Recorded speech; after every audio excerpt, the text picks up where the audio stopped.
Once upon a time, in a lush green forest, there lived a tiny bunny named Bobo. Bobo was the smallest bunny in his family, and because of his size, he was often very shy. He loved playing with his siblings and friends, but whenever they ventured deep into the forest or played adventurous games, Bobo would stay behind, afraid of what he might face. One day, the animals of the forest decided to have a grand feast to celebrate the beginning of spring. The feast was being held at a beautiful meadow on the other side of the forest. All the animals were excited, but there was one problem. To get to the meadow, they had to cross the dark woods, a part of the forest that no one liked to enter because it was full of tall, shadowy trees, strange noises, and an old legend about a sleeping giant that lived deep within it. Bobo's older brother, Max, was very excited about the feast.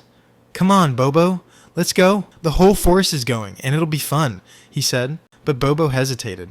"What if we get lost in the dark woods? What if the giant wakes up?" he asked, his little heart racing with fear. Max smiled and said, "Don't worry. The giant is just a story, and we'll stick together. We can be brave if we're all together." Bobo nodded nervously and followed Max and the other animals toward the dark woods. As they entered the woods, the trees seemed to grow taller and taller, casting long shadows that made everything look eerie. Strange hooting sounds came from the branches, and the ground was covered with crunchy leaves that made loud noises under their feet. Suddenly, while they were walking, Max tripped over a rock and twisted his ankle. He couldn't walk anymore. "I think we need to turn back," said one of the squirrels.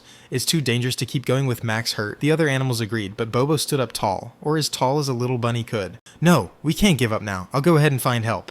"But Bobo, you're so small. It's too dangerous," said a wise old owl. "I may be small, but I can be brave," said Bobo with determination. He knew his brother needed help, and he couldn't let fear stop him. Bobo hopped through the forest quickly, dodging the dark shadows and strange sounds. Though he was scared, he kept reminding himself that he could be brave, just like Max had said. After what seemed like forever, he reached the meadow where the feast was being held. He hurried to tell the bigger animals about Max's injury. Without wasting time, the larger animals, like the deer and the strong bears, followed Bobo back into the woods. Thanks to Bobo's courage, they found Max and helped him safely to the meadow. Everyone cheered for Bobo, and the little bunny felt proud of himself. He had proven that even though he was small, he could be as brave as anyone in the forest. From that day on, Bobo was no longer afraid of adventure. He had learned that true bravery wasn't about size, but about having the courage to help others when it was needed the most.